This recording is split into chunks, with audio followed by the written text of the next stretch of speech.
श्रावणाचे दिवस, हलका पाऊस आणि गरमागरम चविष्ट असा दही धपाटा कधी ट्राय केला आहे का?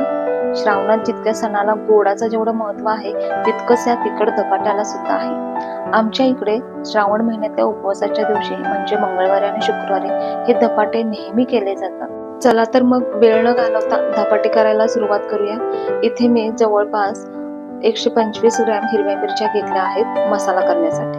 मसाला म्हणजे मला हा हिरवा मसाला करायचा आणि ह्या मिरच्या मी भाजून घेणार आहे की जेणेकरून ह्या पोटाला त्रास देणार नाहीत किंवा पोटात आग पडणार नाही। आता याच्यासोबतच घालत आहे 1 वाटीभर लसूण आणि भरपूर अशी कोथिंबीर आणि हे मिश्रण मी मिक्सर मध्ये थोडंसं जिरं टाकून एकदम बारीक पेस्ट करून घेणार आहे। आता इथे मी धपाट्यासाठी जे पीठ आहे ते वेगळं दळून न आणता घरातीलच जे पीठ आहे ते पीठ मी घेतले आहे। इथे 1 वाटी मी ज्वारीचं पीठ घेतलं आहे, थोडंसं 1 वाटी तांदळाचं पीठ घेतलं आहे, 1 वाटी गहूचं पीठ घेतलं आहे, त्यातलं पण मी थोडं बाजूला ठेवलं आहे आणि 1 वाटी मी घेतला आहे बेसनचं पीठ। आता हे चारही पीठ मिक्स करून आपण वाटून घेतलेला हिरव्या चटणीचा मसाला आपल्या अंदाजाप्रमाणे आपल्याला किती तिखट लागणार आहे त्याप्रमाणे घालायचा आहे। चवीसाठी मीठ घालायचं आहे, धने जिरे पूड जे सगळं आहे ते एकत्रच या पिठामध्ये कालवून छान असा याचा एकत्र असा गोळा तयार करायचा आहे। आता इथे आवर्जून एक गोष्ट म्हणजे हे पीठ मळताना तुम्ही इथे ताक सुद्धा वापरू शकता, पण मी इथे हे पीठ पाण्यामध्ये मळून घेतलं आहे आणि हे पीठ जास्त घट्टही मळायचं नाही किंवा पातळ, याची कन्सिस्टन्सी अशी मिडियमच ठेवायची आहे। आता हे धपाटे मी कापडावरती थापून करणार आहे, तर इथे मी 1 कापड पाण्यामध्ये भिजवून घेतला आहे।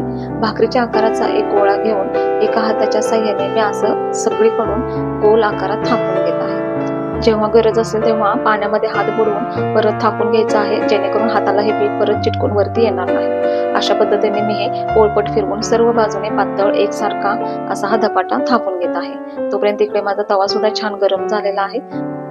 तव्यावरती आधी थोडंसं तेल शिंपडायचं आहे किंवा पाणी शिंपडायचं आहे की जेणेकरून हा आपला धपाटा त्याच्यावरती व्यवस्थित बसेल। आणि थापताना त्याच्यामध्ये मी सगळीकडून थोडं थोडं बोटाच्या साहाय्याने होल करत आहे की जेणेकरून हा सगळीकडून छान दोन्ही बाजूने शेकला सुद्धा जाईल। तव्यावरती टाकल्यानंतर सुद्धा बघा हाताने तुम्ही असे होल करू शकता।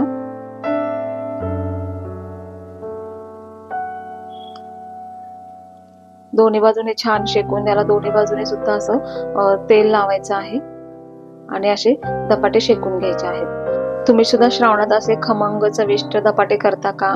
असेल तर मला कमेंट करून नक्की सांगा। चॅनेलवरती जर अजून नवीन असाल तर चॅनेलला प्लीज सबस्क्राईब करा, तुमच्या मित्रजनांमध्ये सांगा, रेसिपीला लाईक करा, शेअर करा आणि चॅनेलला सबस्क्राईब नक्की करा। आता हे धपाटे खमंग असे खरपूस दोन्ही बाजूने भाजून घ्यायचे आहेत। माझे सर्व धपाटे इथे तयार करून झालेले आहेत, बघू शकताय।